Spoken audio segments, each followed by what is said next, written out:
All right, so if you've always thought you need to save up hordes and hordes of money to buy a house, I'm gonna tell you that you are absolutely wrong. And today there's 3 ways that you can buy a house with zero cash. That's right, zero cash out of pocket to get into your home.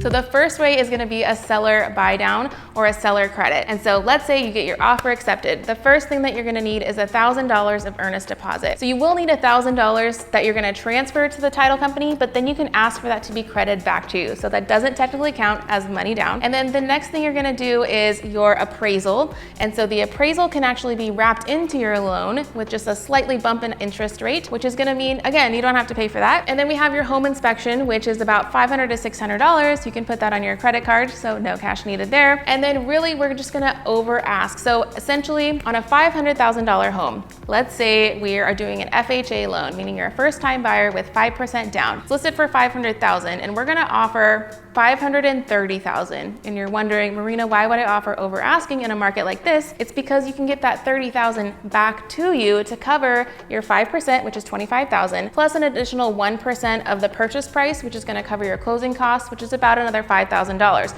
you have $25,000 plus $5,000 equals $30,000. You're gonna get back from the seller in the way of credits. And that's just a creative way to structure your offer in today's market where you can potentially buy a home that's an FHA loan with zero cash out of pocket and start owning your home. The second thing you can do to buy a home for zero money down is to get gifted funds. And I know this isn't a situation that works for everybody, but let's say that grandma's gonna pass away and she wants to give you $100,000 of inheritance. That's a great way to get into your home. That's not your own cash. Or maybe mom and dad wanna pitch in because they know, you know what, maybe you only have $5,000 and you need the $30,000. They're gonna give you the $25,000 or whatever it is to make up the difference so that you don't have to pay out of cash pocket. And then the third way that you could potentially buy a home with zero money out of pocket is to work with an investor. And so this is more of an advanced level to use this strategy, and you're gonna wanna know a little bit more about what you're doing with analyzing properties and deals for your investor. But hypothetically, let's say we found that dream partner, and they do exist, so they're not really hypothetical. These are real partnerships that happen all the time, is you would just bring the deal to the investor and say, hey dude, look at this property. I ran the numbers. This is how it pans out.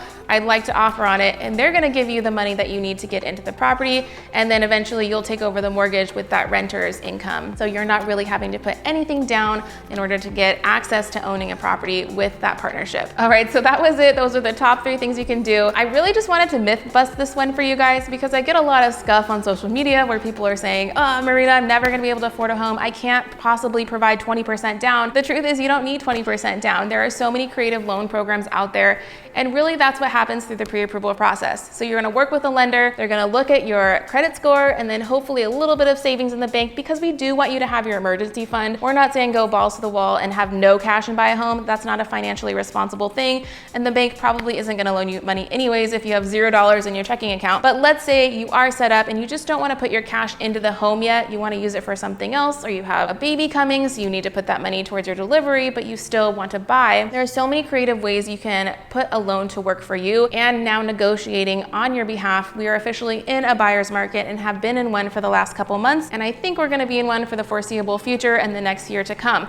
So there are so many ways to get creative with your offer, come up with a plan that works specifically for you and your family. That's what I do, guys. I'm a realtor. I help people like you who watch me on YouTube and they wanna get started and they just don't know, or they're moving to Hawaii. Maybe you're not a first-time homeowner, but you are looking to live in Hawaii for the first time. I would love to be your expert and help you tour the area, get to know the best neighborhood for you and your family. If you guys learned something today, be sure to share this, like and subscribe, and I look forward to seeing you next week. Bye.